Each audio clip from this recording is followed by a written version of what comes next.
thought is nothing but your inability to cope up with reality. The definition of a thought as per Paramashiva, inability to cope up with the reality. Whenever you are complete with the reality, you just function without something called thought. If you know you are thinking, there will be an incompletion and itching, irritation. If you are acting out of completion, there will not be any thoughts.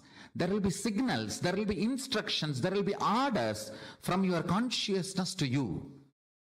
But there will not be thoughts. Understand? Signals coming from your consciousness, instructions, orders, commands coming from your consciousness to function, to be alive, to be active, to do something is not to be confused with the irritating, itching, confusing, incomplete, internal incompletion thoughts or thought currents. Listen. Thoughts are not needed for the consciousness to own, possess your intra-organ, internal organ and your body and move your life. You need to know, you confuse between your thoughts and the instructions of your superconsciousness to your consciousness, to your consciousness, to your intra-organs, from your intra-organs to your internal organs, from internal organs to your body. Don't confuse that and this. Listen carefully. Paramashiva moves this whole universe without thoughts, being in the state of Paramashanta Swarupa. That shows thoughts are not needed to run your existence as Paramashiva manifested it.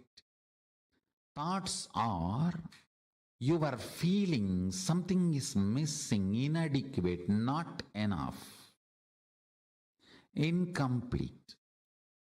That insecurity, suffocation, incompletion, that generates something cranky, worms going in your brain.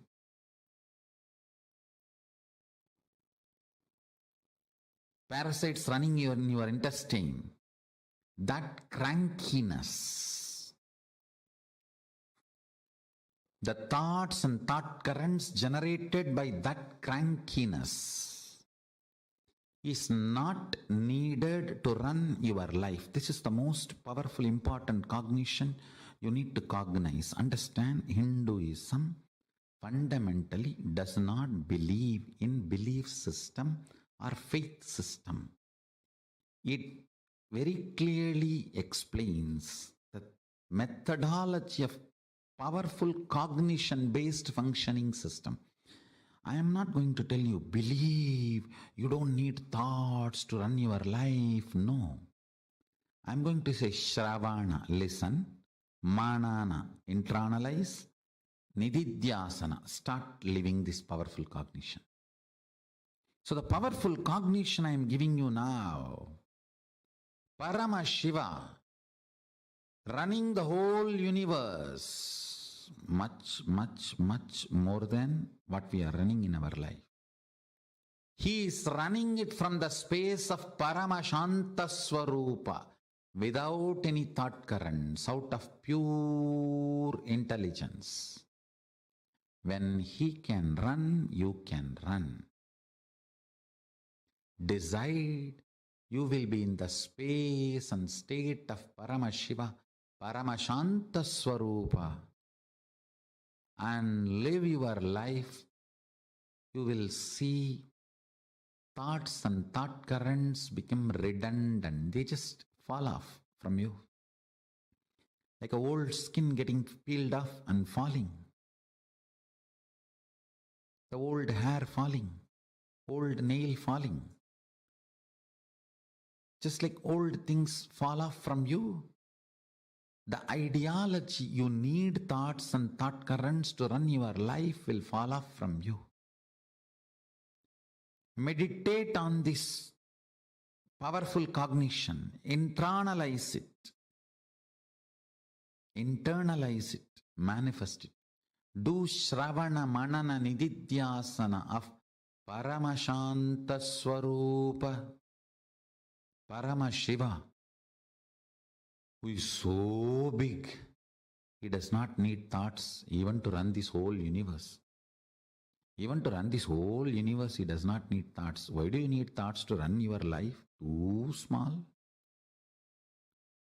Decide to be in his space by listening, internalizing and manifesting this powerful cognition in your inner space.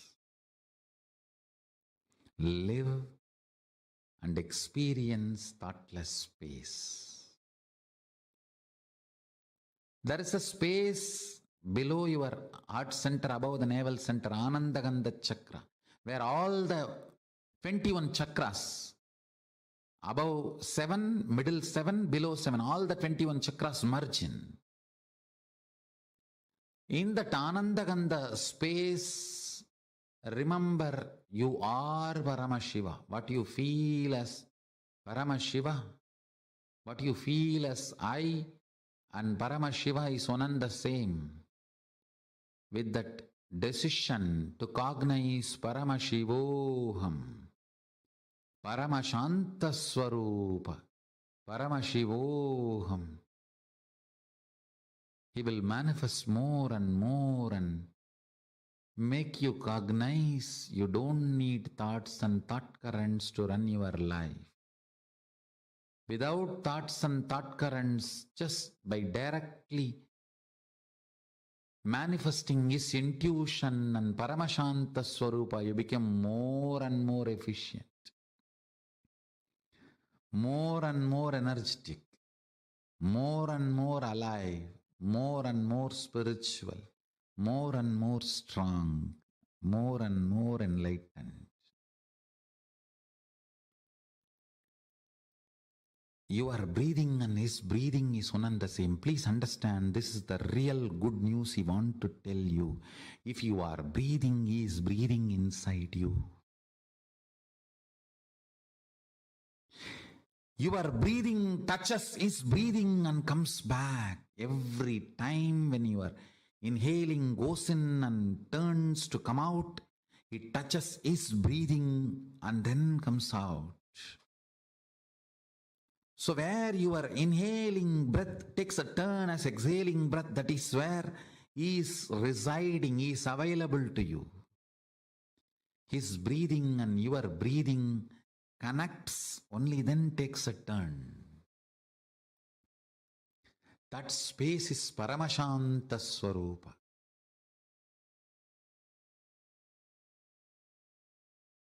We may think, why do we need to know all this? If you know these basic understandings, you can map them in your life in multiple levels, and it can strengthen your balance sheet. Understand? It can make you healthy, wealthy, happy, blissful, because many of these understandings awakens those dimensions of your brain. Already, if you are feeling too much is happening in your brain, raise your hand. Good. Those electrical signals, understand? When the owner is introducing his home and you are sitting in front of him, his neurons, brain neuron activity mirrors in your brain.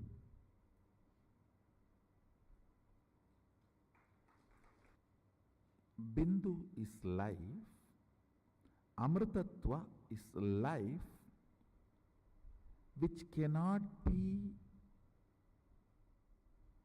dulled, reduced, diluted by length, breadth, depth, time. Kala Kala. Amritatva is the space on which time does not have a say. A cloth, even if you lock it inside a vacuum box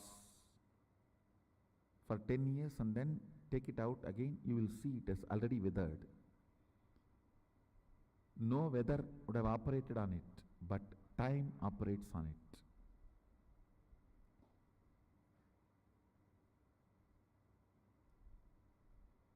If you do not allow the time to operate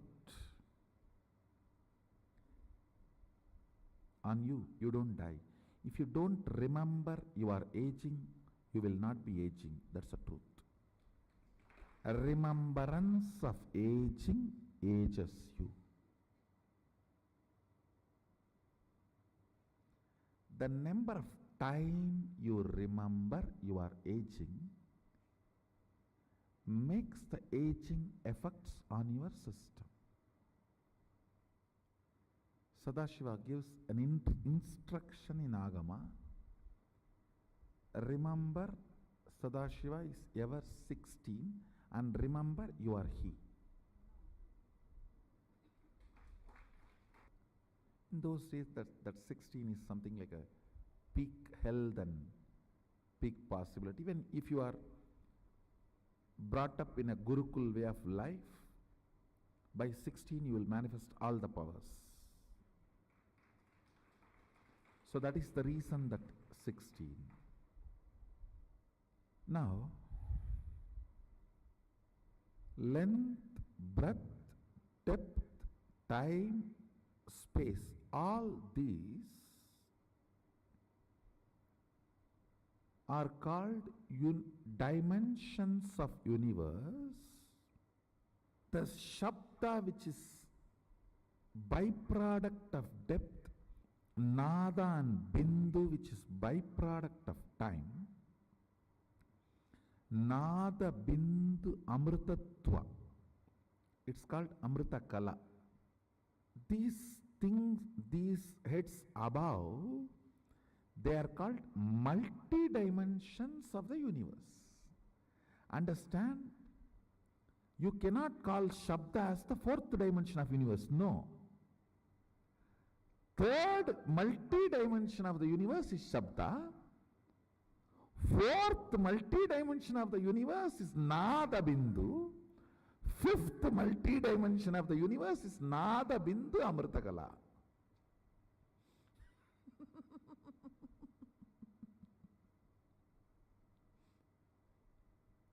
How many of you are understanding this statement? First dimension is first dimension. Second dimension is second dimension. Third dimension is not third dimension. Third multi-dimension. Because with the third, the new dimension of Shabda is introduced.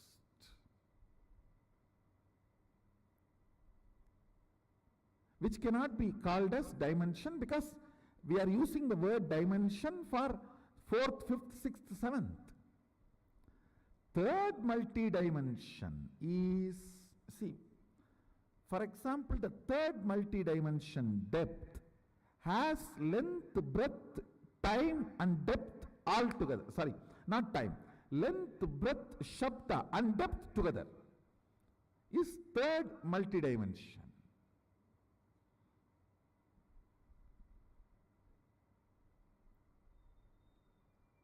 You should know why our masters describe gods with multiple heads. Fools are those who criticize the forms of our Hindu gods, who do not know the universe. They say, why so many heads, so many hands? You don't know. You know only handicapped persons.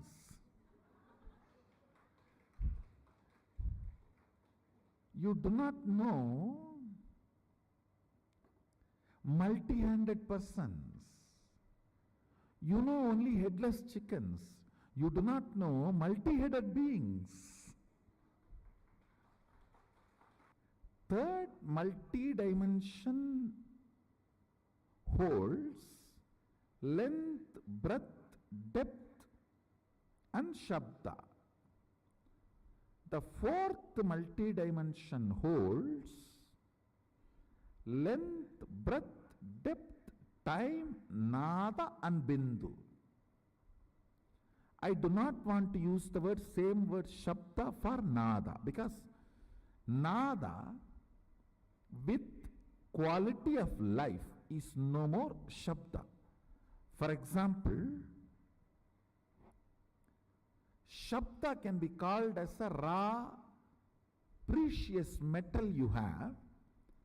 Nada is like you sold that metal and have a currency, cash in your hand, which is more active and useful and available for you. Shabda is raw, nada is refined. And when it comes to the next space multidimension, there that nada also I don't want to call as nada, nada kala. It is no more just nada, it's nada kala. It is not only the cash you have, it is become an object or a product what you want to have directly. It's like a 3D printer.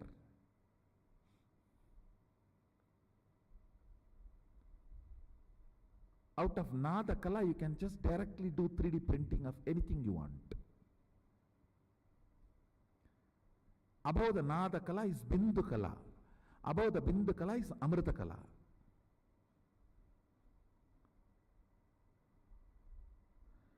The qualities, units, understandings about this multi-dimensional universe as two important use. One, please understand, all of you are now going to meditate. What meditate? Going to remember your original Svabhava Swarupa of Mahasadashiva. I am not just introducing me, I am introducing you to you.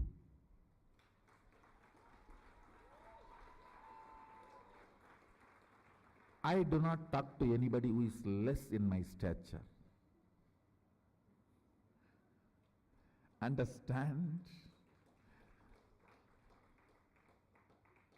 This science is called Rajavidya, means a king does not talk to somebody who is less than his stature. This Vidya cannot be taught to somebody who is less than my stature. If I am teaching you, understand, you are same of me. The moment you decide to learn, you are same of me. I have a Shastra Pramana where Mahadeva Mahasadashiva says, eternal age of 16 years. That's a beautiful word he is telling. He is not saying the 16 which comes after 15 or before 17. He says eternal age of 16. If he says meditate me as 16, you may think before 17 and after 15, that's 16. No. Just pick up the 16 and freeze it into eternity. That is why he is using the word eternal age of 16 years. The quality of the 16 should be absorbed and frozen into eternity. Let me read out the original verse for all of you.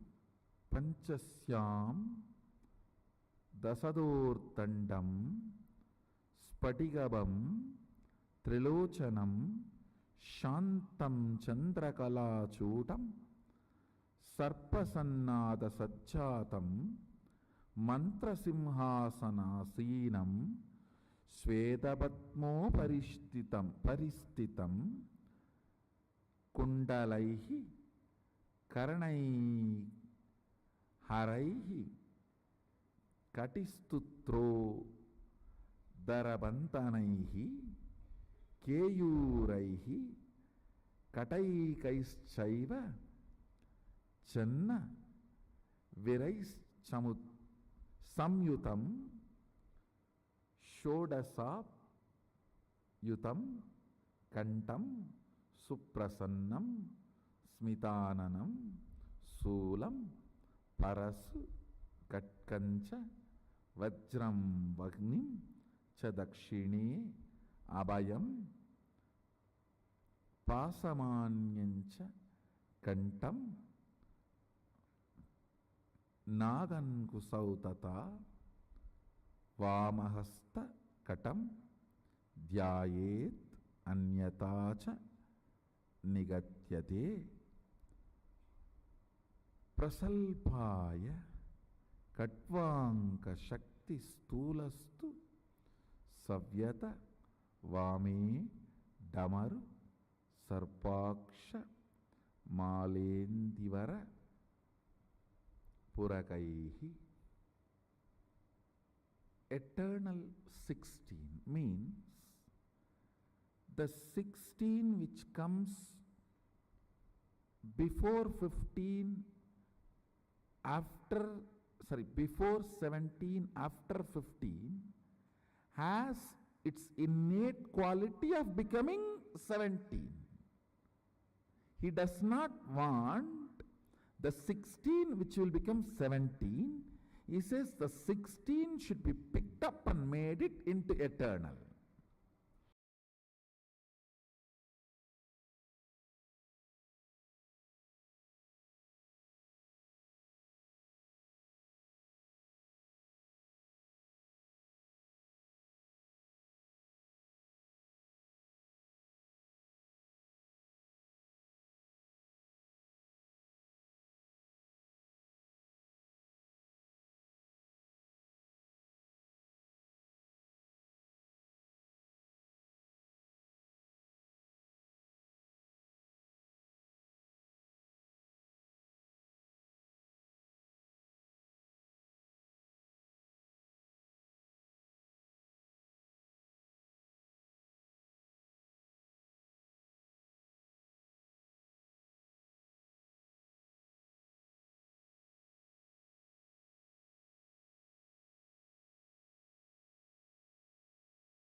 Nithyananda.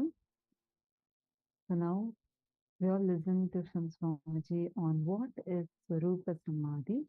So beautifully Swamiji explained about being eternally 16. Right? Now, before we enter further into any other session,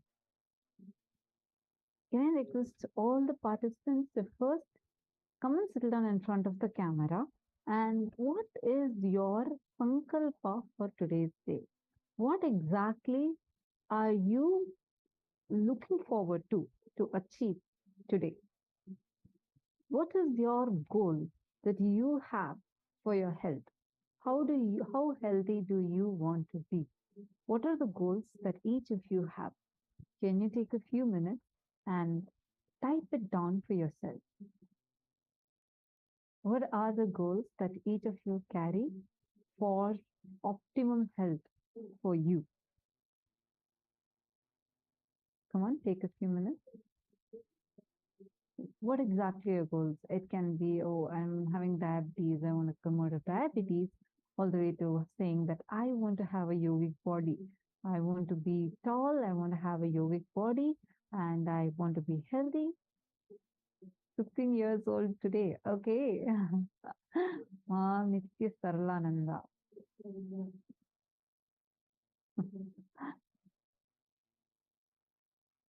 Yes, you're waiting for me, Nithyananda.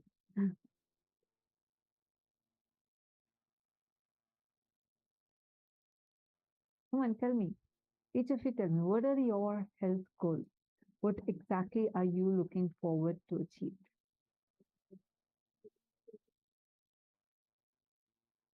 Forever 38. What's this? Venusian. Why do you want to be forever 38? You can actually anti-age and become 16. You should be forever 16. That is radiating, like Swami said, right?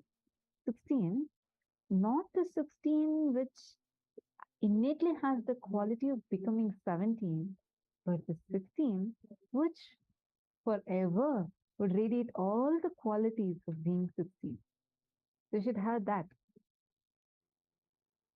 Okay, free from chronic pain and strong yogic body, forever 16 years old. Okay. See, when we say the word 16, what are the qualities that you think should come along with it?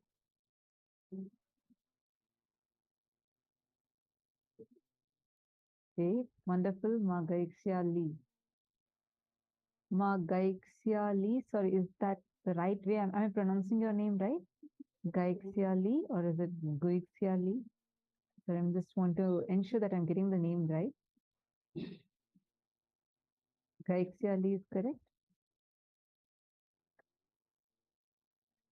I want to always have a 22-year-old appearance, a lifeless body that is disease-free, painless, and has the ability to earn money. Okay. Take a few minutes. All of you, take a few minutes and write down what exactly you want to achieve. And why do you think this is very important for you? Why do you feel that having a healthy body is so important for you? It's it's not just about how you look alone, right? Even the way you feel about you inside. How fulfilled do you feel inside of you? How joyful do you feel inside of you? How overflowing do you feel inside of you? All of these also play an important role. So, including all of these, what are the goals you carry? You can even detail it out a little more. But I want to understand from each of you what exactly you feel or why exactly you feel attending to your health is so important.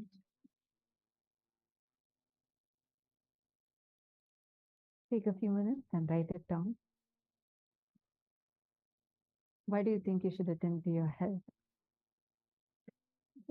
And also, you can, if you're comfortable, you can post it in the chat as well. If you're comfortable with posting, you can post. Why do you think you should attend to your health? Why do you think it's important that you are taking care of your health?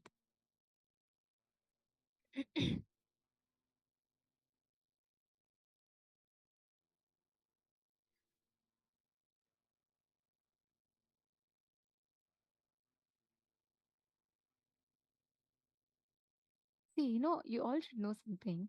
When, especially in today's darshan, right, when we are going to be having the initiation to heal, our all of our body has like an innate potential to heal ourselves. Each of our bodies have the ability to heal, transform ourselves. That's why when you get a wound, automatically your whole wound heals and it settles. Each of us have this as an innate potential in us.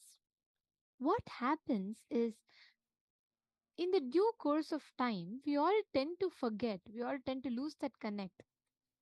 And we all tend to just like suffer with the body issues that we have and we just give up.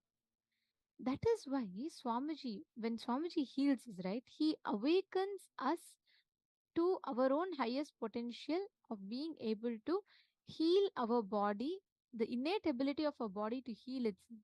And that is why this initiation today is going to be healing you from all the problems, because Swamiji literally awakens your ability to heal yourself. Every one of us that are here for experiencing the awakening of Kundalini, the innate energy in us, which will lead us to heal the energy, heal all the gaps in our system. We're going to be doing a very short, a very, very beautiful and powerful Kriya now. And I request every one of you to get ready. Let's start our day with a very powerful Kriya. The first step, each of you are going to sit straight. You're going to inhale through the left nostril, exhale through the right, then inhale through the right nostril and exhale through the left. It's a simple Anuloma Viloma.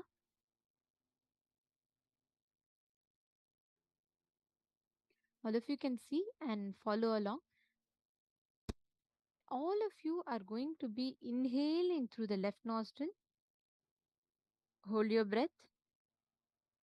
Exhale through the right nostril.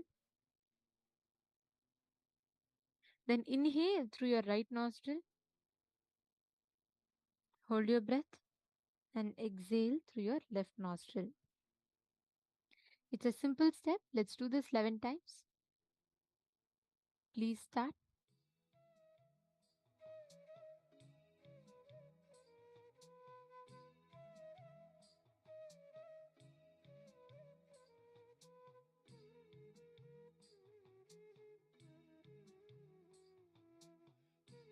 You all can take a few minutes and start the Kriya.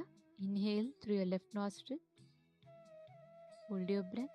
Please sit straight. Do not hunch and sit. When you are sitting for Kriya, especially, always sit straight.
we're going to be entering into the second step of the process. The second step of the process is Bhastrika. Means you pull your lower abdomen in and up and you will exhale. So you're going to be forcefully breathing out. You will be exhaling forcefully. Do this 21 times. Just all you need to focus. You can put your hands on your stomach and breathe in. Inhale and you're going to exhale. So automatically just focus on exhaling, nothing else. Automatically the rest of the process will follow.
Now, in the next step, inhale as slowly as possible.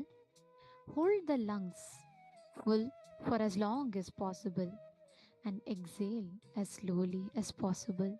Hold the lungs empty for as long as possible. This is one cycle. We request you to do this one cycle for 21 times.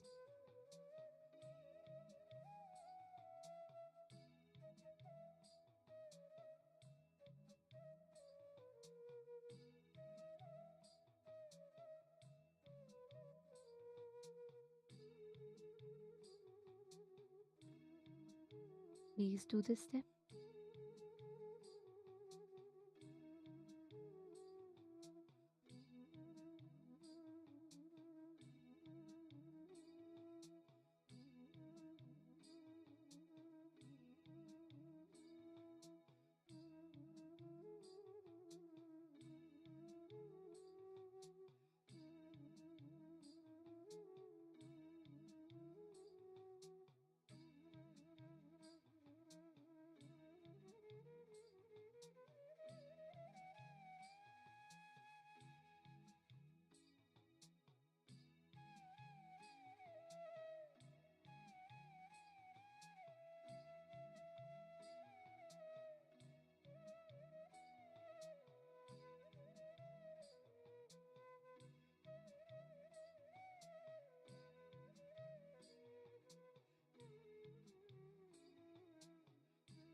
Now, you need to lock your hands and the senses, thumbs on ears, index and middle finger on the eyes, ring finger on the nostrils, little finger on the lips. We're now going to show to you how to have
automatically.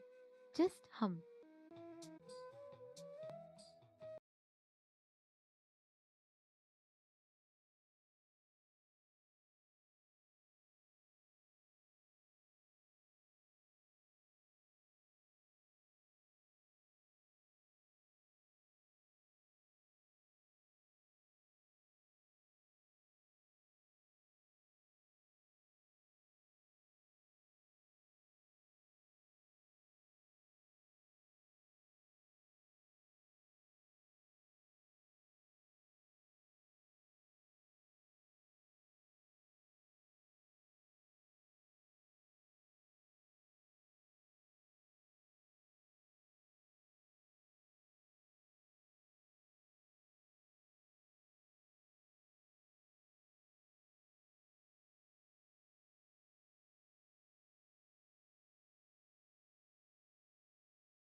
Till your whole energy and experience in your system.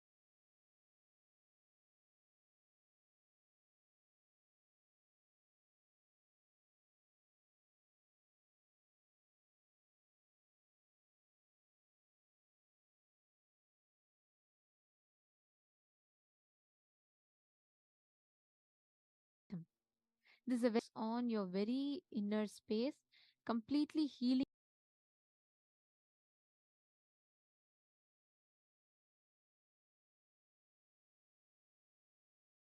you. Okay, now we're all going to be entering into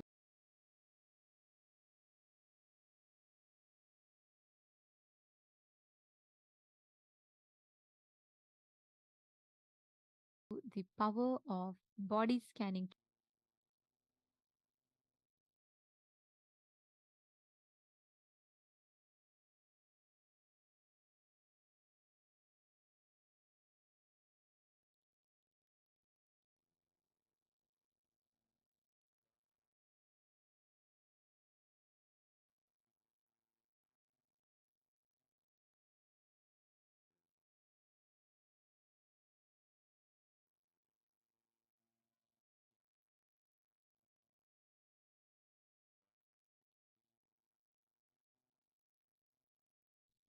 The power of body scanning, right? See, when all of us are able to, when we all connect, when we all manifest the powers of third eye, one of the main things, the first key things of manifesting this power of third eye is you being able to scan your own body. Like how all of you have your eyes open, you all can see the world around you, correct? You see things in front of you see people in front of you. Am I right?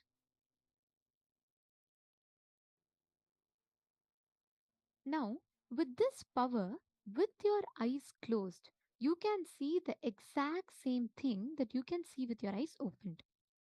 Third eye is not just seeing what you can see with your eyes open, with your eyes closed. It is penetrating even beyond than what you can see with your eyes open, with your eyes closed.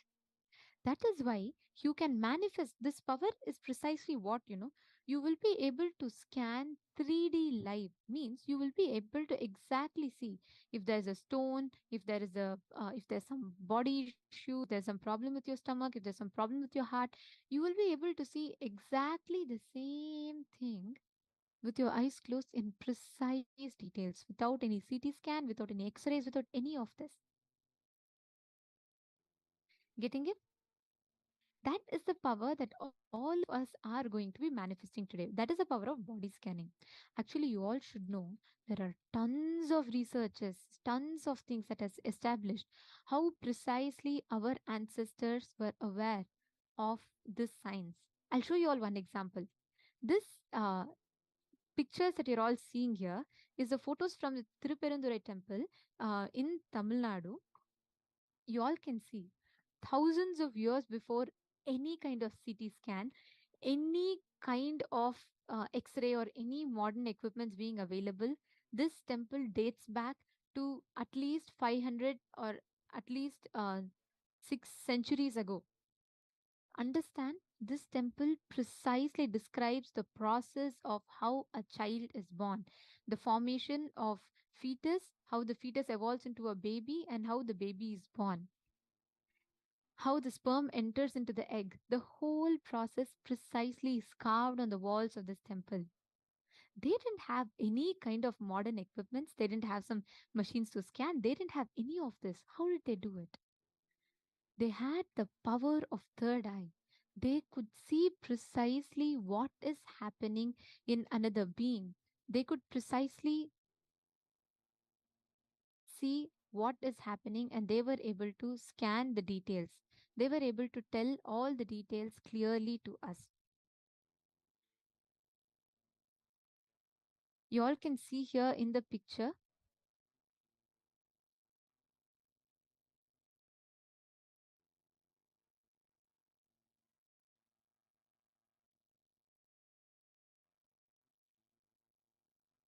This is exactly how the carvings in the temple depict the signs of how exactly the birth of the child happens, and step by step the whole process of how child is born, the child is formed. But how did they do it? They did not have any of these modern equipments that are available.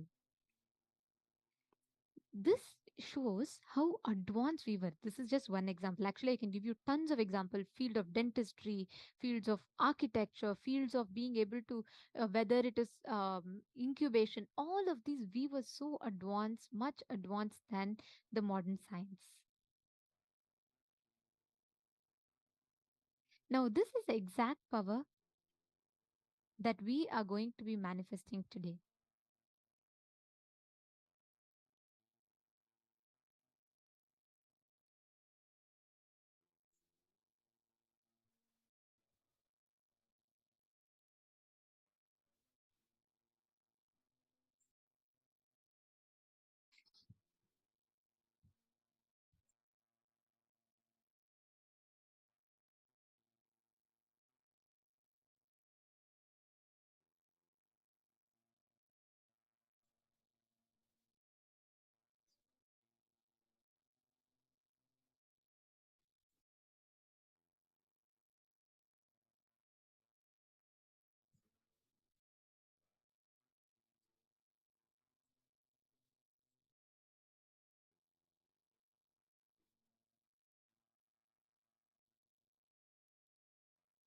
Let's start understanding more details of this power as we are seeing how this power was manifested in the ancient Hinduism.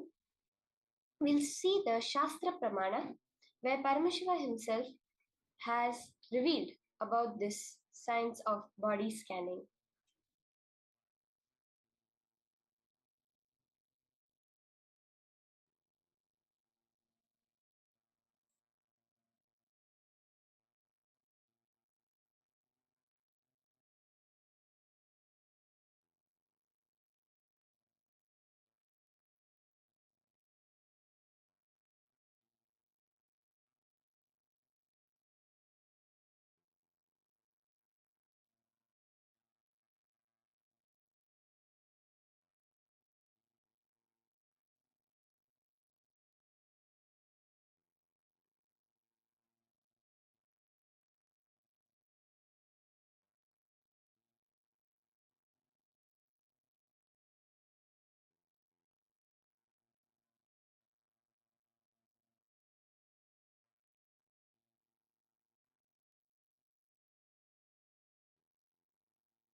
Now, we request all the participants, every one of you, take a few minutes. We're all going to be understanding the exact science of body scanning. Okay. So, what we're going to be doing, we are going to be able to scan another person, identify what exactly is the problem in another person's body. Okay. So, I apologize for the technical glitch. Looks like some of you lost the audio in between. So, we are going to be repeating the points for all of you.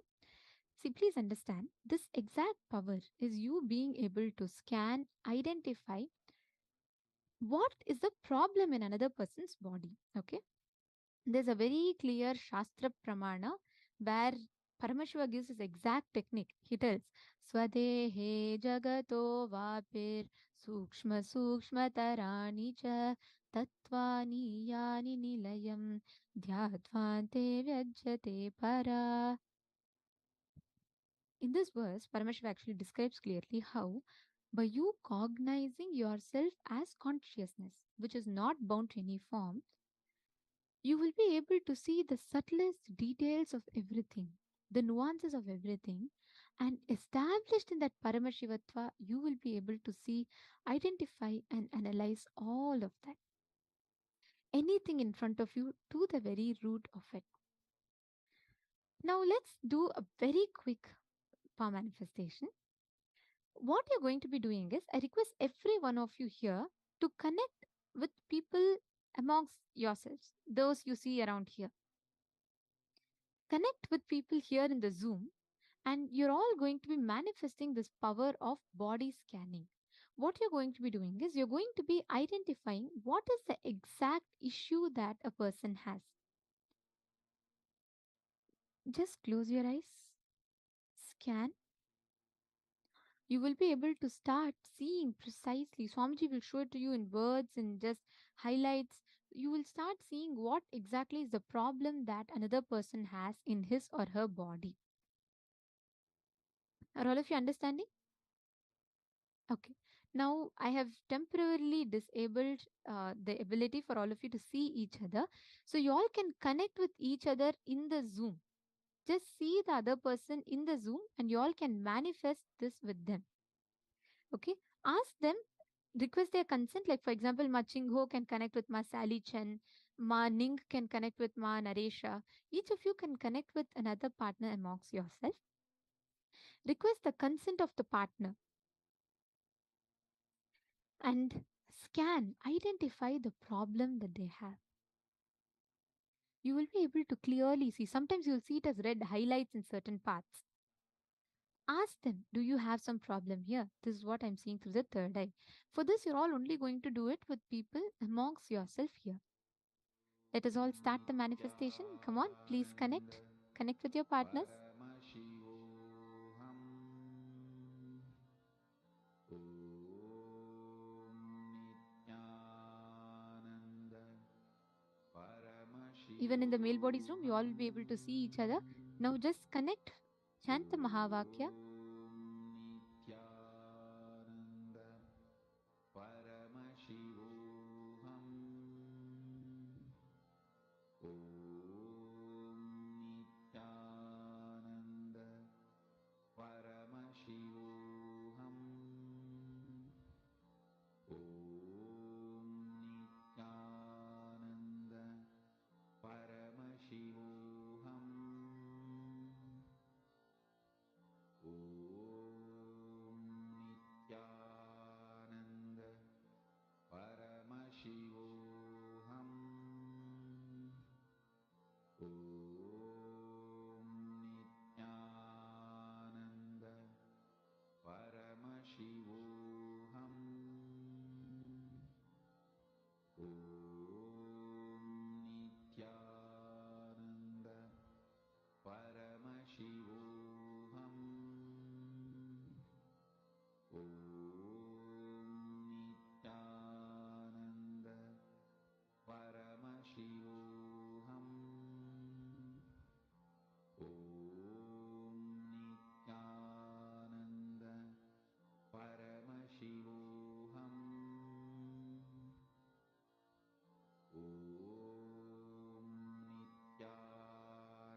Paramashivoham.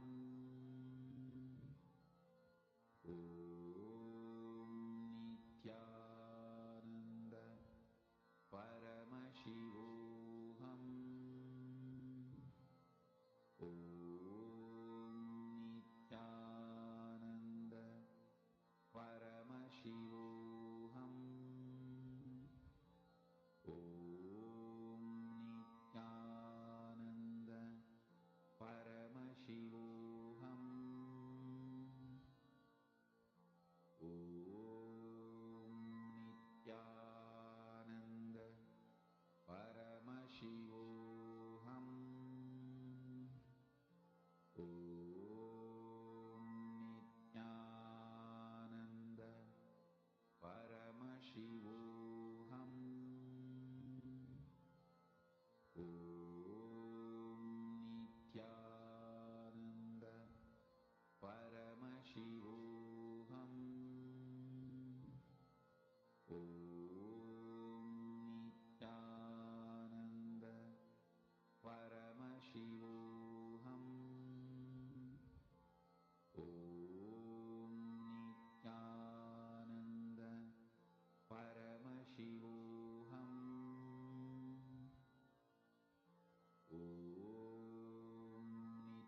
Paramashivoham.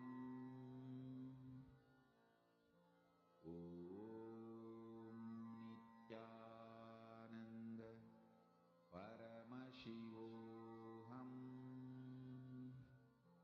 Om Nithyananda Paramashivoham. Mahamahavagya, spiritual lullaby for Samadhi, and Suprabhatam, wake up call, wake up song for Paramashiva. This Mahamahavagya is spiritual lullaby for you to fall into Samadhi. Suprabhatam, wake up song for Paramashiva to wake up in you. Just remember this one powerful cognition. This Mahamahavagya puts me in Samadhi. This is spiritual lullaby for Samadhi. And Suprabhatam, wake up song for Paramashiva in me. For Paramashiva to manifest. With this one spiritual powerful cognition, chant this Mahamahavagya.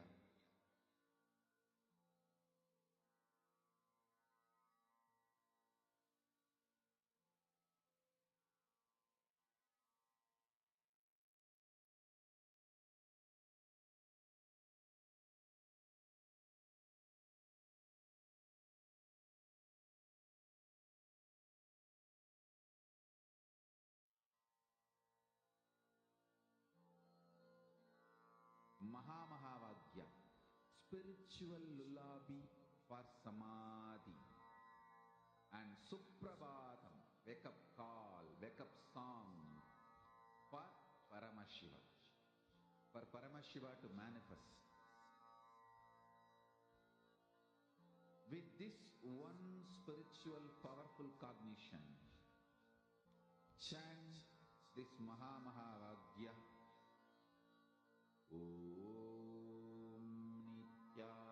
Now, as all of us are manifesting, please relax. Actually, this power, right? When you manifest this power, it gives you like so much of confidence with the experience that you have. So now from this same space, let us enter into the next session where we learn about what is health as per Ayurveda, the Arogya Spurana.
First, let us understand the word Arogya Spurana.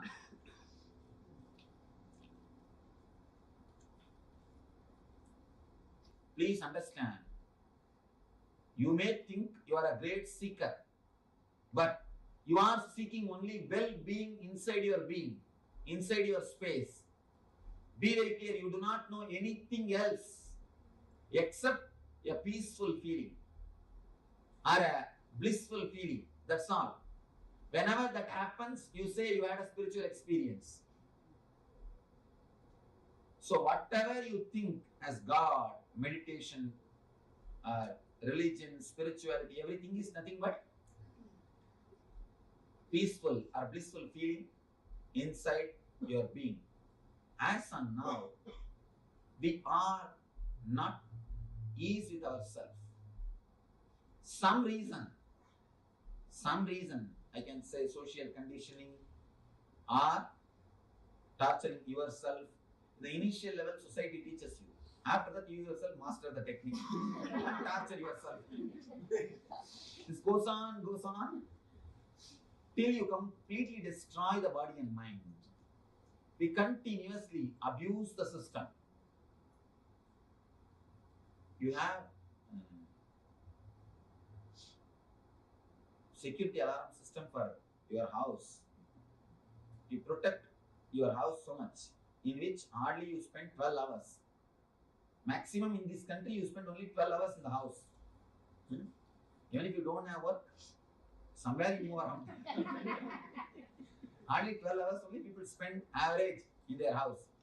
For that, you have so much of protection mechanism, alarm system, and so much of cleaning and everything. But you reside in the body 24 hours continuously, but you don't have any alarm system. The only alarm system is pain. Pain is the only alarm system. But the problem is, when alarm system goes on, you work only to switch off the alarm. You don't enter into the house and see where the thief is. Why the alarm is ringing? We never go and find the root or the reason why the alarm is ringing, why the pain is happening. All we try is put some painkiller and stop the pain. It's like you just switch off the alarm. That is not going to solve the problem. If you just switch off the alarm and next day when you go, nothing will be there. Please understand, we don't have any alarm system except pain. But whenever it comes, first thing we resist the pain. We do not understand the message delivered to us through pain.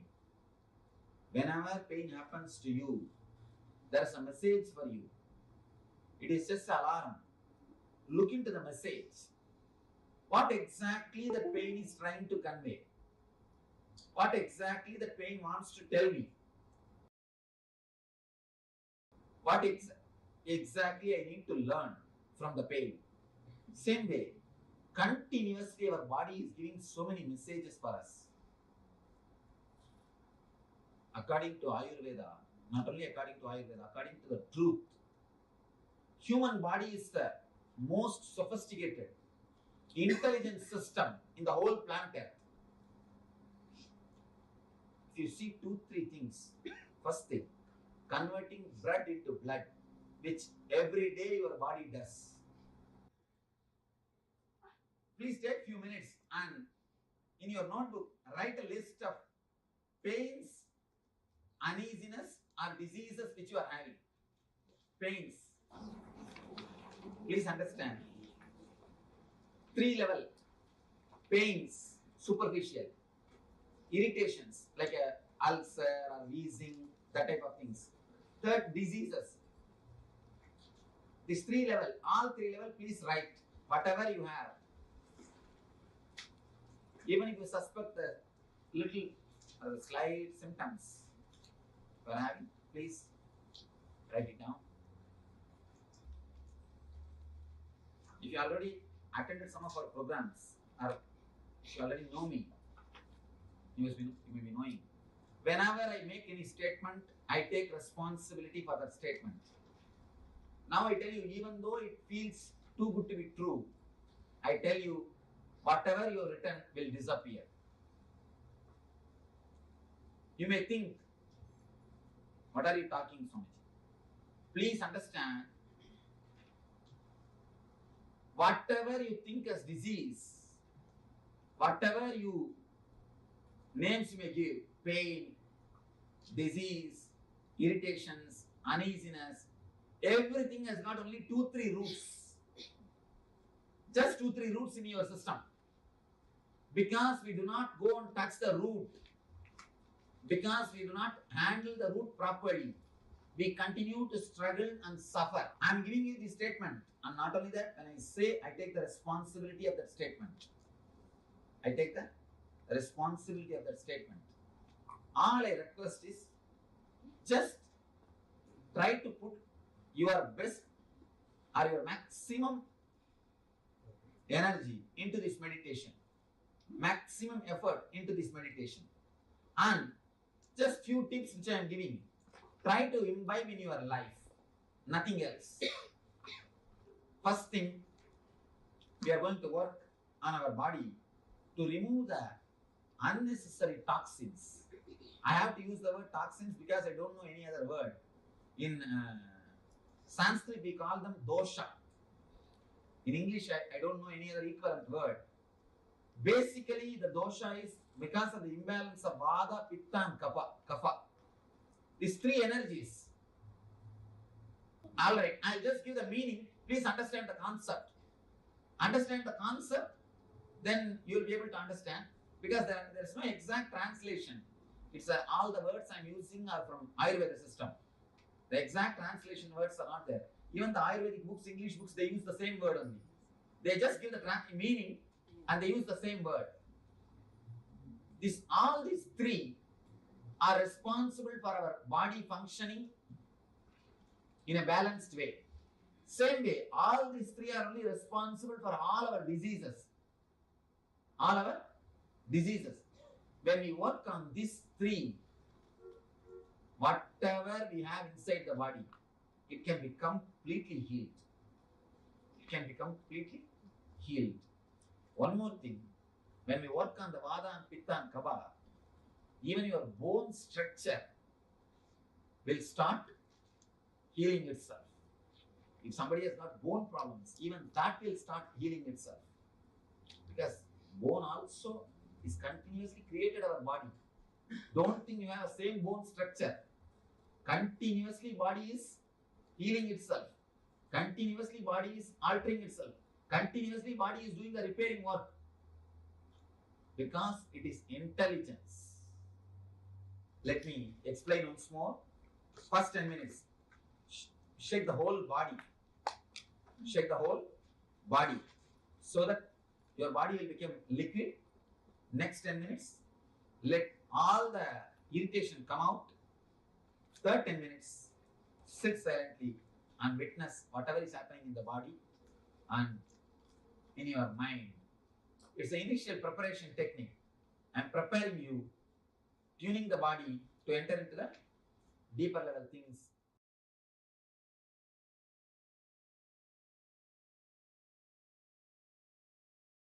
Understand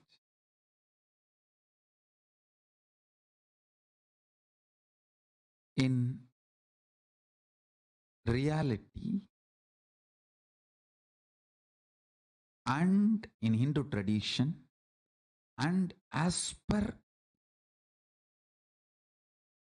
Paramashiva's revelations about yoga, body is never a first person. Listen, what you feel as first person, I. You all know first person means I, second person is you, third person is he. Body is never first person. Your skin will be shining if you see your body as a second person. You will become a most handsome, glamorous, beautiful, romantic, sweet person when you see your body as a second person. You will be an amazing bogi. Real bogi is not the person who takes bhoga from others, who gives bhoga to everyone. He is the real bhogi. Real bhogi is the bhogi who gives bhoga to everyone. He is extremely charismatic. Goes on giving bhoga to everyone. Your blood will feel like a honey when you see yourself as a second person. The moment you start cognizing your body as a second person, you are a bhogi. Everything you do becomes pleasant for you and for others. From morning till night, while you are eating, see your body as a second person. Body is eating. While it's feeling tired, see, body is feeling tired. While you are feeling like sleeping, see, oh, body is feeling like sleeping. Okay, body is sleeping. Throughout the day, have this cognition. Suddenly you will see, you will become such charismatic, graceful being. A practicing Hindu is expected to see your body as second person.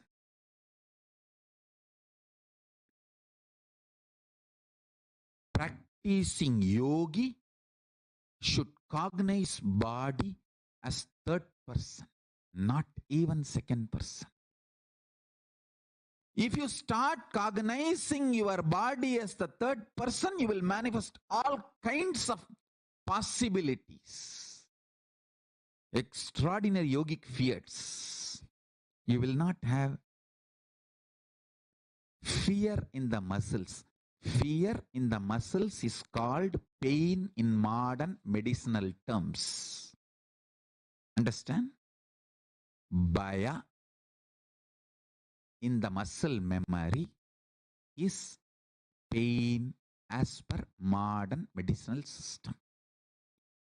If your muscle memory do not have bhaya, it just will do anything it wants.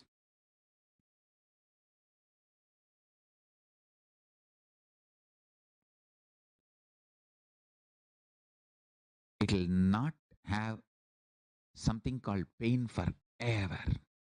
Pain is bhaya in muscle memory. There is nothing concrete about pain other than the level of fear you carry in your muscle memory.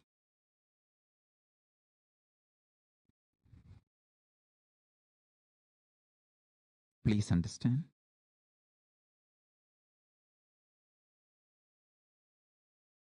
And realize this fundamental truth. The more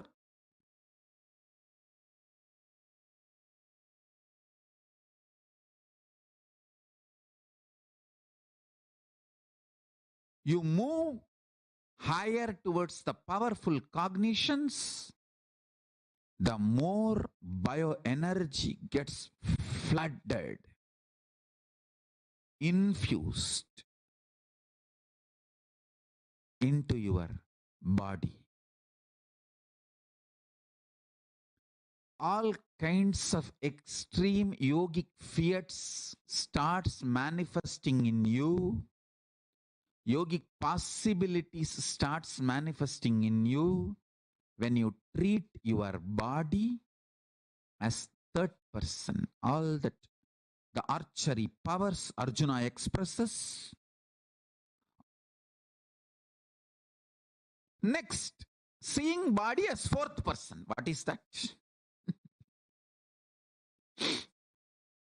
Listen.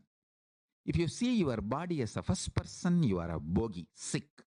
If you see your body as a second person, you are bhogi. If you see your body as a first person, you are rogi, sick. If you see your body as a second person, you are bhogi, person who enjoys and gives pleasure. Very pleasant person, always pleasant, giving pleasantness to all. If you see yourself as the third person, if you see your body as the third person, you will be yogi, manifesting all the yogic feats. yogic possibilities. If you see your body as the fourth person, what is fourth person? Means cognizing all bodies are your bodies. You can spontaneously, simultaneously operate all bodies through your will or free from the will while you are operating the body you are holding. Just like the body you are holding, how you can operate simultaneously, spontaneously, you can operate all the bodies all the time. That is what I call incarnation. Understand? If you see your body, if you cognize your body as the fourth person, you are an incarnation. The Meenakshi Sundareshwara's body is an incarnation body. They were seeing their bodies as fourth person. Then you manifest all powers. Whoever manifests powers for those few seconds, when you manifest powers, you are in the state, you see your body, you cognize your body as fourth person. Understand? If you can read through others' third eye, if you can manifest powers through others' body, those few chanas, seconds, you are in the space of fourth person. That is how you manifest powers. Whoever manifests powers through other bodies cognize themselves as fourth person for those few seconds. Understand? Understand? Yoga is all about raising yourself next level. From the first person, move to the second person. From the second person level, move to the third person. From the third person level, move to the fourth person level. That's all is yoga. Yoga, as per Paramashiva, is helping you, supporting you, step by step to move from the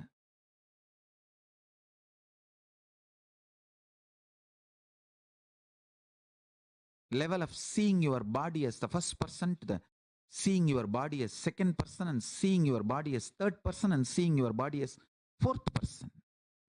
That's all the essence of yoga.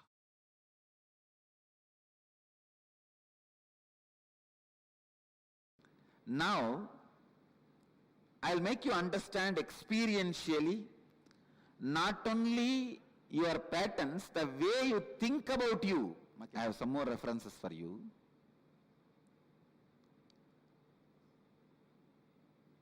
More studies done in psychobiological connections. University College London scientists. Just to give you one or two references I have. They say even the blood chemicals, please understand, stress does not change just your blood pressure. You would have heard only your blood pressure is changed. If you get stressed, your blood pressure will go up. That only you know. But the psychobiological connections, the research is done in that line by the University College of London says, not just blood pressure, even the chemicals, ingredients of blood changes along with your stress level. If your stress level goes up, the poison level, the toxins level in your blood goes up. I wanted you to understand not only your patterns are engram, even the way you feel about you is very important for your health. Even if you don't have any external stress, but if you have a wrong idea about you, that itself can destroy your health. I have seen many villages. They don't have any stress. They are not in corporate companies. They don't need to get up and just eat their breakfast while driving and land in the corporate office and whole day get kicked by the boss, and the evening come back and just sit in front of TV for 1 hour and fall asleep. No, they don't live that life. Many Indian villages still retain their innocent life. Morning slowly they will wake up around 9 o'clock, come and sit in the village tea shop and drink the tea and talk the whole politics and story, everything till 12 o'clock. Then slowly 1 o'clock take bath and go around and see the land, the agriculture happening, come back 7 o'clock and sit in front of TV till 10 in the night, fall asleep. There are people, even they fall sick and they also don't live long because the concepts they carry about themselves, the ideas they carry about themselves. So pen down all the guilts you have related to physical health, mental health, your efforts to breaking the engram, but you failed. When you fail, naturally guilt comes. Guilt becomes a strong engram and does not even allow you to do the effort once more. If you fail twice going to the gym, after paying the gym, third time you will never pay and you will never start. You will never plan for even taking the step because that guilt is there. So pen down all those guilts and major pains you experience in your life related to health. Physical pain, mental pain. Many times you even does not even want to remember about your body because you have some guilt, pain associated with it. And then worries you have related to your health. Worries are same like fear. Fear is little strong, worry is little superficial, that's all. Come on, please pen down. If you are not even able to find where they are, no one can help you. And I cannot get into you and find, only you have to find. I can only help you to break it.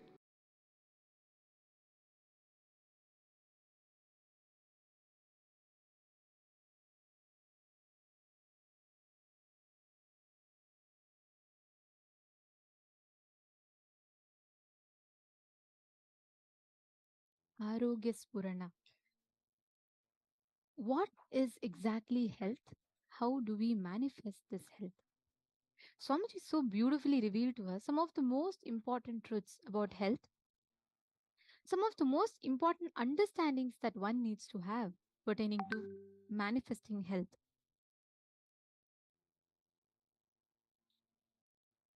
Swamiji said a very, very important statement. The definition of health is that if we are able to tolerate our boundary, we are healthy. Like the point that Swamiji mentioned from Taoism. When the shoe fits, the foot is forgotten. When the belt fits, the belly is forgotten. When the chain fits, the neck is forgotten.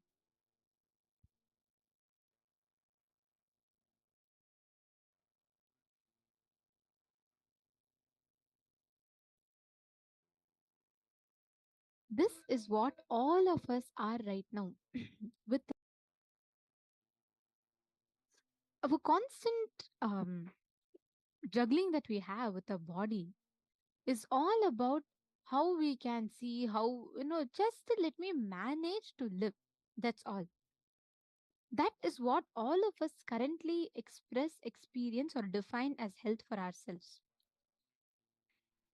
Just let me tolerate, the boundary of we being healthy. Just okay, if I just hit that right amount, just the borderline amount of carbs that I can eat per day, if my weight is just at the tip of not getting obese, or if my health is just at the tip of not having diabetes, I'm still fine with it. As long as I can manage, that is what we currently define as health. Look back into your lives. All of us, one way or the other, define health this way in our lives. And like how Swamiji was explaining to us. Sorry, are you all able to hear me now? Like how Swamiji was explaining to us, right? The health, listen carefully, what you feel about you, not just your lifestyle habits, not just how much of what food you're eating, are you exercising or not. It's not just these things, but in your core, how you're feeling about you. That core of you, the way you feel about you, directly impacts, influences, and affects your health. The kind of ideas that we carry, the beautiful experience of Swamiji when Swamiji was traveling in Parivrajaka, where barefoot Swamiji walked across the length and breadth of India. Swamiji went to one village somewhere near Himalayas, and so Swamiji went and asked. Swamiji saw that village that everyone were very blissful, and Swamiji saw one young man there. He was going and he was plowing the field. Swamiji went up to him and asked, "Can you tell me where the senior most people are there in this village? And I just want to talk to them." So this man said, "Oh, you want to meet the senior most people? You can meet there, there in that side." Then Swamiji asked, like, "What is your age?" He said that I'm just in my youth still. I'm only 80 years old. And he said that, and then Swamiji was shocked. Swamiji is like, "You're 80 years old." And he said, "Yeah, I'm in my youth still. Why are you looking at me like as if I'm so old? Go and meet. There are people who are, I'm not yet 200 years old." He said, he shows someone and says, "Go and ask that person. That person is 136 years old." Swamiji goes and sees him. That person looks very young. And Swamiji asks him, like, Swamiji tries asking him about how come you are so young when you're already 136. And that man said, "What do you mean? I'm still in my fit age. I'm only 136. Human beings live simply for 200 years."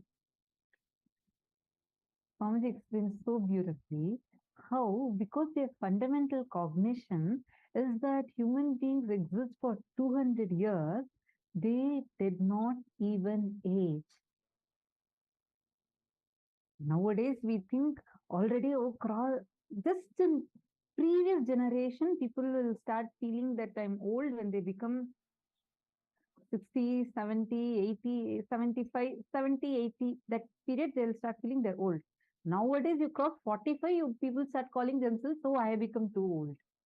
Because that's the cognition we all start having. Understand, it's not because of the lifestyle alone.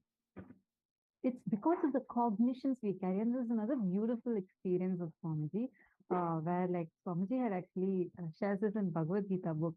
If any of you have not read Bhagavad Gita Decoded, the book of Swamiji, you should definitely check it out. It's one of the amazing books. Like this, that one book can transform your entire life. It's such an awesome book. So Swamiji was going towards Madhya Pradesh.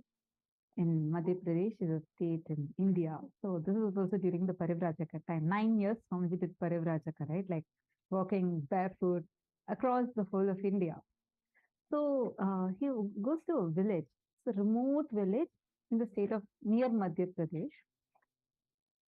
And there one group of tribal group used to live over there. It's an indigenous group that used to live over there.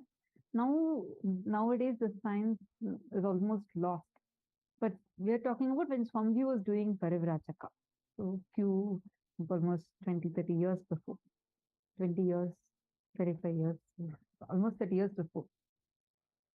So at that time, there's this one village where everyone, like Swamiji was staying there, like under a tree in that village. And he used to only hear like giggling sounds and like happy sounds. Never he heard any kind of conflict, any kind of uh, pain, crying, nothing, no sort of such thing was there.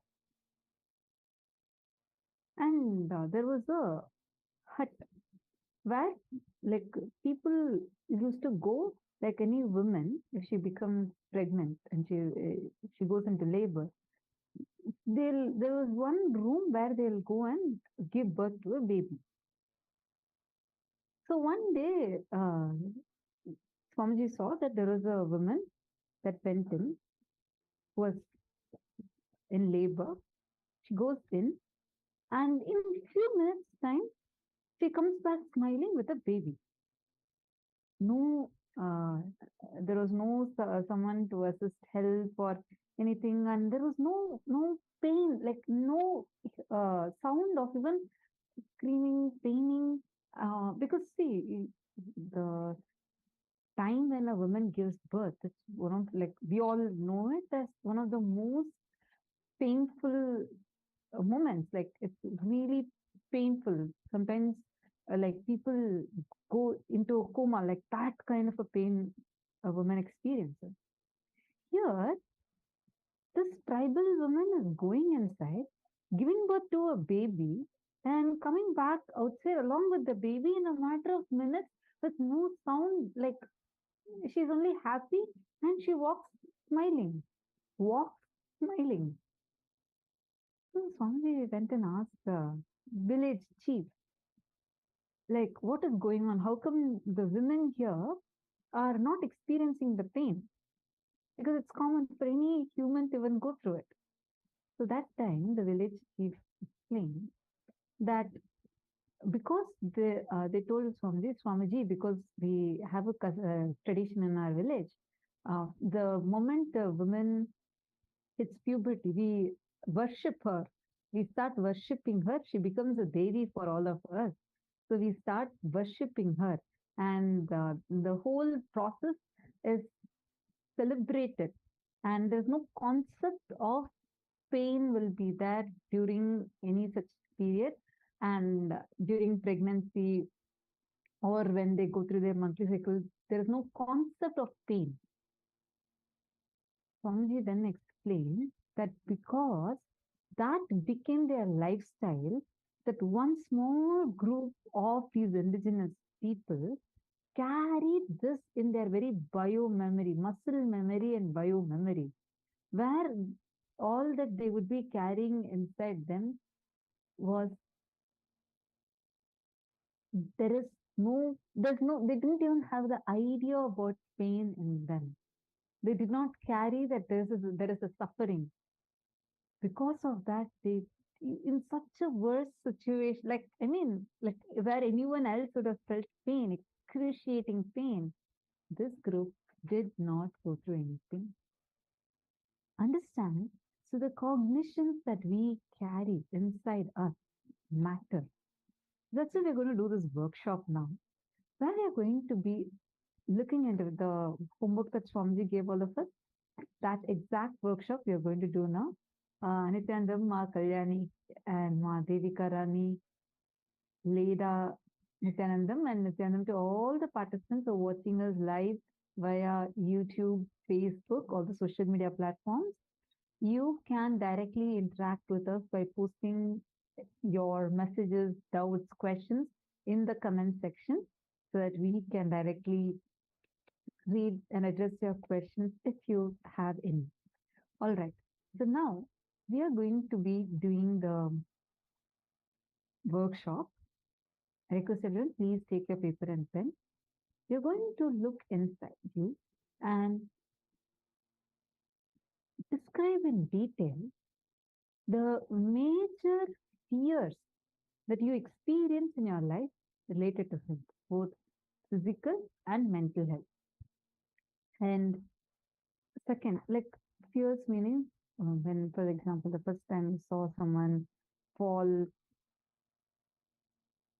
fell ill, and you started having a deep fear. Oh God, what if I also get this fever? Or you saw someone, like I remember And when I was very young, I watched a movie where it will show that a hero just loses, he gets hit on his head and he goes mad and he loses his mental health. And I used to have such a deep fear that even if I hit my head on a door or something, I used to feel so scared that, oh God, what will happen if because of this I lose my mental health? What will happen? Like it will be a strong fear. Like this, any major fear, major guilt, major pain, and major worry. In these four categories related to your health, both physical and psychological. Take a few minutes, physical health and mental health. Take a few minutes and write this in detail. Please start now.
Now, pin down all the major pains and worries that you have pertaining to health. If you have finished with fears and guilts, write down next the major pains and worries pertaining to health that you have in detail. Sometimes it's physical, sometimes it's psychological. Write down both physical and psychological. Pen down both of them. Take a few minutes.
Now, after that beautiful internalization exercise, after understanding, looking in deep, understanding what our ideas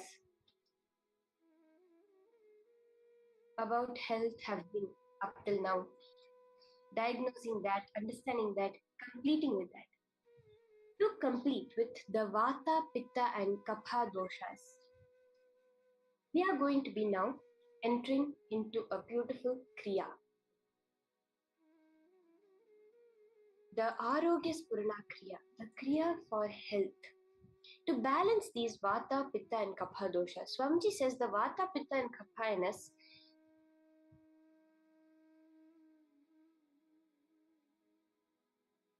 are the three components of our body. We can understand Pitta as the bile in our body, the Vata as the gas, the air element in our body, and the Kapha as the mucus, the phlegm in our body. The first thing we're going to do is work on our body to remove the unnecessary toxins. In Sanskrit, it's called doshas. These are only the toxins what we understand.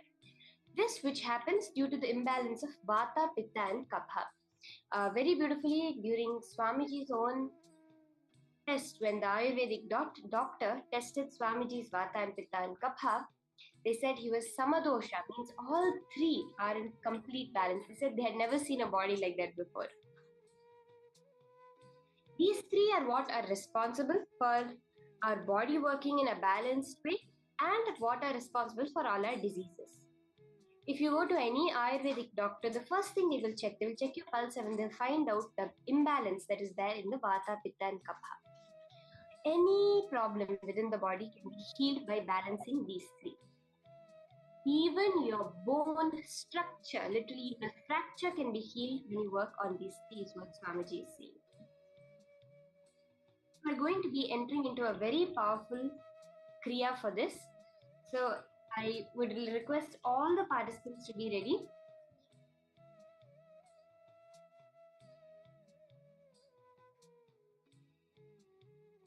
For this Kriya.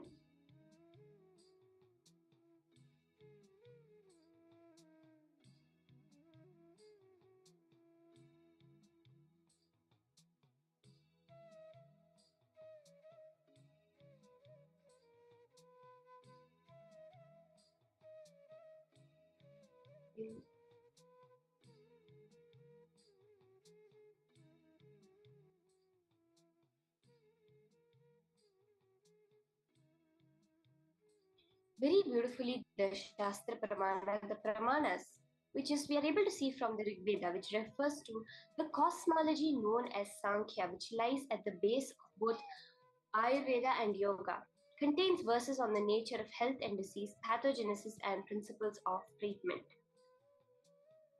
Kaya Bala Grahordhvanga Shalya Damshtra Jara Vrishan Ashtavangani Tasyahush Chikitsayeshu Samshrita Vayuf Pittan Kapascheti Trayodosha Samasatah Vikrittadeham Gnanantite Vartayanti cha. This is from the Ashtanga Hridayam, Adhyaya of 1, the main treatise on Ayurveda, where it beautifully explains how the base of all diseases is the Vata, Pitta and Kapha. This Kriya you're going to do now is what we are going to be doing to balance this Vata, Pitta and Kapha.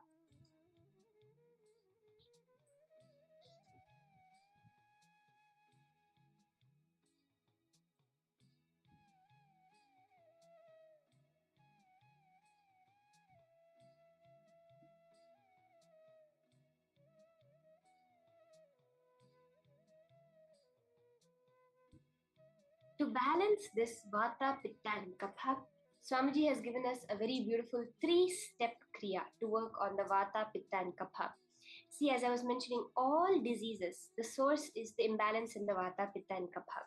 So for all of you who are here today to manifest your health, you can keep it make sure you're doing this Kriya very intensely, very sincerely. You're going to be balancing the Vata and Pitta and Kapha. Swamiji says your Pitta is directly related to your visualization, to your breath, the breath level of you. The Vata is directly related to your verbalization, to the length level. And Kapha is related to consciousness, the decision making, the will persistence, the depth level of you. That is why if Pitta becomes too much, your visualization will be imbalanced.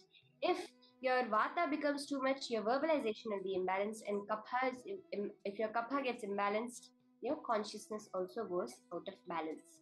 These three are the direct cause of all diseases and all health in your body. So let's enter into the Kriya.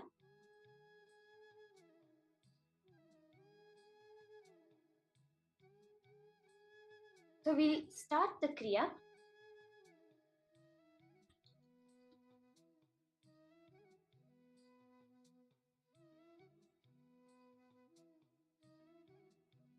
The first step of this Kriya is you will be shaking your whole body.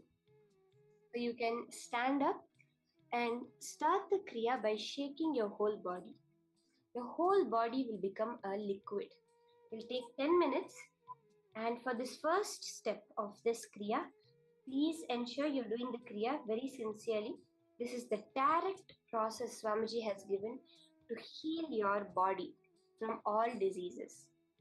So can I request all the participants to stand up and start the shaking your body intensely.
Very beautiful. I see many people starting the Kriya.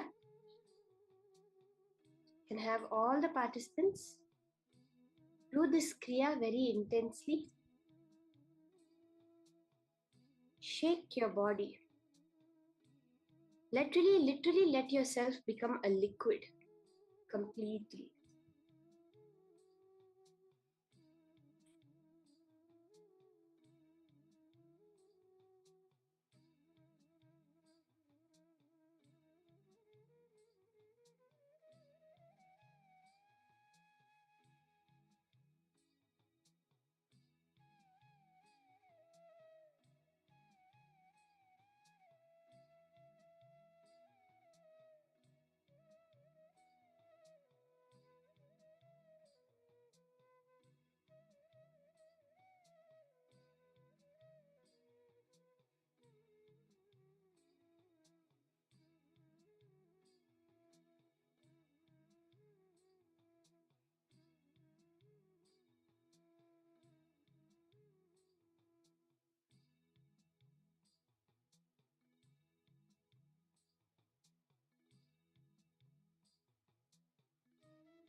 Shake your hands, your legs, your neck.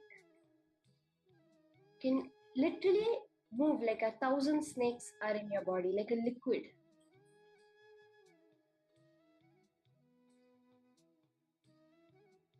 Completely leaving yourself loose.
Stand up and intensely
slowly relax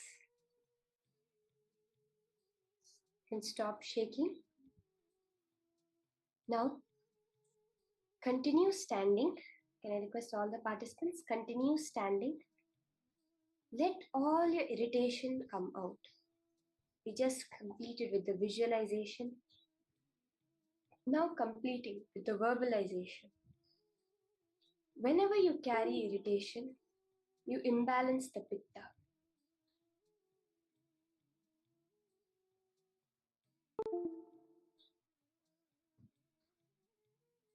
Throw out all the negativity which you're carrying. Empty the irritation. Let it come out in the form of shouting, crying, screaming. Whatever is arising in your inner space, let all the irritation, anger, negativity come out. This is the imbalance in the visualization, in the pitta. Just scream it, cry, shout, any emotions arising. Completely express it. You can be rest assured the focus mode is on. Other than the acharyas, nobody can see you. So be completely free and express yourself completely. Shout, scream, continue standing for this. Can continue standing for this round of the kriya.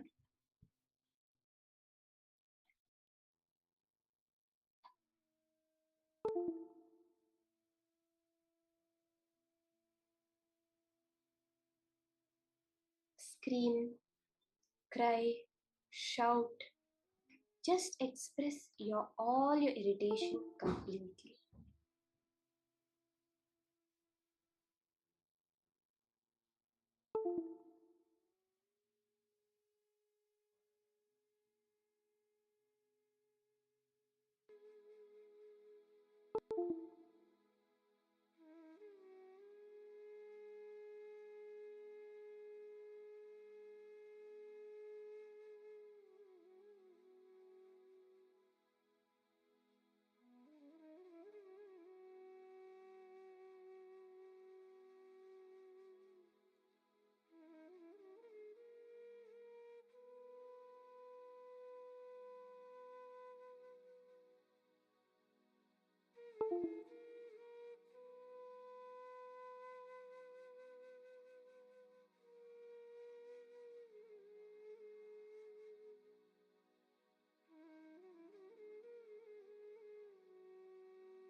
relax and slowly relax.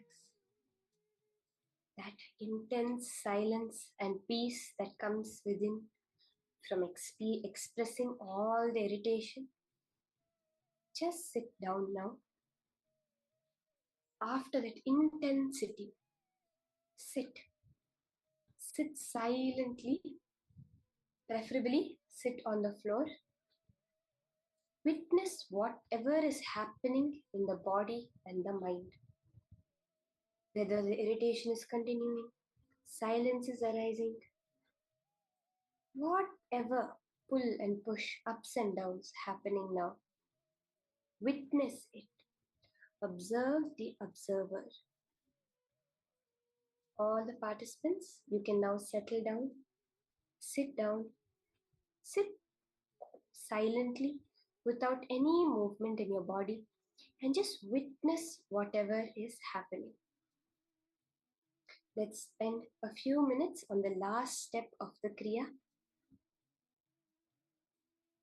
Just witness all the thoughts arising, all the feelings, irritations, good feelings, bad feelings, whatever is arising in the body and mind. Just observe it.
Slowly open your eyes. In that space of oneness, of complete silence and completion, we're going to enter into the power manifestation session now. We'll be continuing as we did in the first round, being able to identify the right medicine for any diseases.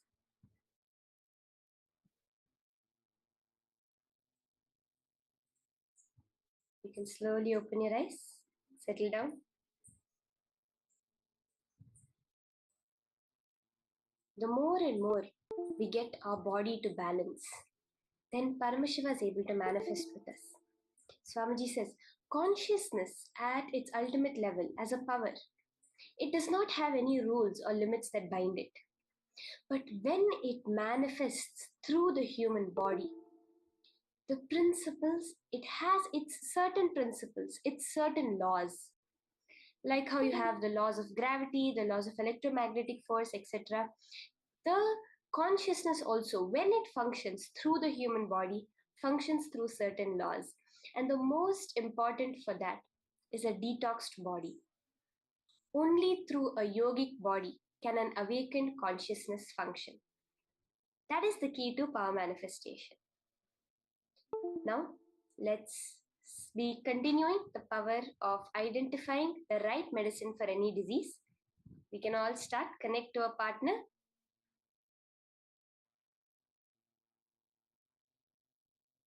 Can I request all the participants, you can connect to a partner within the Zoom itself.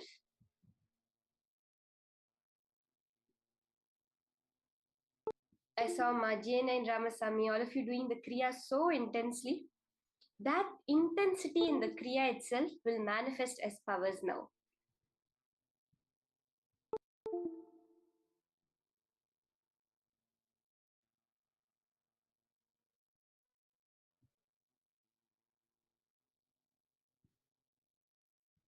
Are we ready to start? So you can connect to a partner and you can scan them first, whatever issues are in their body,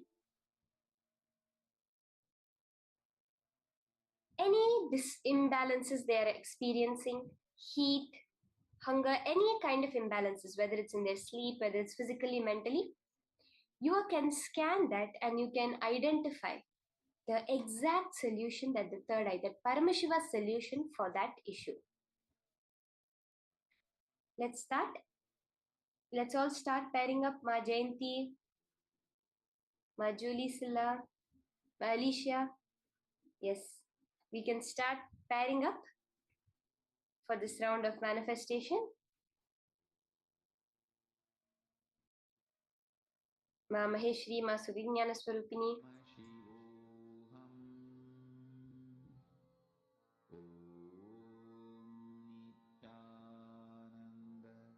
Scan first any issue they have, and as you're scanning, you can identify the cure for that disease also. So whatever issue, whatever imbalance is there in the body.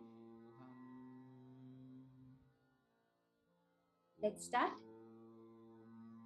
Just connect to Paramashiva. Remember, the source of your consciousness and Paramashiva's consciousness is exactly one and the same. There is no difference in quality, you are the same. Maybe in quantity you may be different, but at the base quality, you and Paramashiva are one and the same. And Suprabhatam, wake up call, wake up song. As Paramashiva, in that Paramashiva. space of responsibility, of pure energy, you can share with your partner the solution to anything that is into Samadhi. Suprabhatam, wake up song for Paramashiva to wake up in you. Just remember this one powerful cognition. This Mahavagya puts me in Samadhi. This is spiritual lullaby for Samadhi. And Suprabhatam, wake up song for Paramashiva in me.